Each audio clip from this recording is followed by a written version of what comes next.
তৃণমূলের গোষ্ঠীদ্বন্দ্বে উত্তপ্ত নানুর। অনুব্রত মণ্ডল কাজল শেখের গোষ্ঠীর মধ্যে সংঘর্ষ, আহত উভয় পক্ষের বেশ কয়েকজন। পরিস্থিতি নিয়ন্ত্রণে আনতে বিশাল পুলিশ বাহিনী মোতায়েন করা হয়েছে। আবারও গোষ্ঠীদ্বন্দ্ব।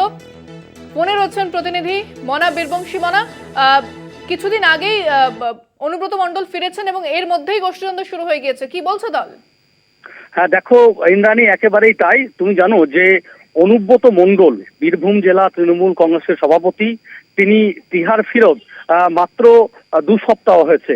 তার মধ্যেই দেখো এবার নতুন করে আবারও কেষ্ট এবং কাজল দুই গোষ্ঠীর মধ্যে কিন্তু দ্বন্দ্ব চরমে। তপ্ত হয়ে উঠেছে কিন্তু নানুর।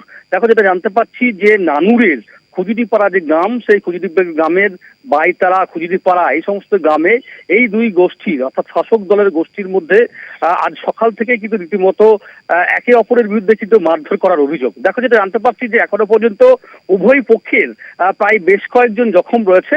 তাদের মধ্যে কয়েকজন বোলপুর মহকুমা যে হাসপাতাল অর্থাৎ সুপার স্পেশালিটি হাসপাতাল, সেখানেই কিন্তু ভর্তি রয়েছে। দেখো, অবশ্যই কাজল গোষ্ঠীর তরফ থেকে যে সমস্ত লোকজনরা রয়েছে তারা যেটা বলছেন যে শান্ত নানুরকে অশান্ত করার কিন্তু চেষ্টা করছে। এতদিন ধরে নানুর কিন্তু শান্ত ছিল, খুব সুস্থ স্বাভাবিকভাবেই চলছিল, কিন্তু কেষ্টদা ফিরতেই কেষ্ট অনুগামী যে সমস্ত লোকজন যারা রয়েছেন তারাই কিন্তু পিছন থেকে ইন্ধন পাচ্ছে। সেই ইন্ধনের পাওয়া গিয়েছে মনা? দেখো, এখনো পর্যন্ত আমরা কাজল শেখের সাথে যোগাযোগ করার চেষ্টা করেছিলাম, তার সাথে কিন্তু এখনো পর্যন্ত যোগাযোগ করে উঠতে পারছি না। তবে তার যারা অনুগামীরা রয়েছেন তারা স্পষ্টভাবে বলছেন যে তার যে প্রতিপক্ষ যে গোষ্ঠী রয়েছে অর্থাৎ সেখানে অনুব্রত যারা অনুগামীরা রয়েছে তারাই কিন্তু এলাকায় কিন্তু অশান্তি করার চেষ্টা করছে। তবে এই মুহূর্তে দাঁড়িয়ে কেন এই সংঘর্ষ হলো?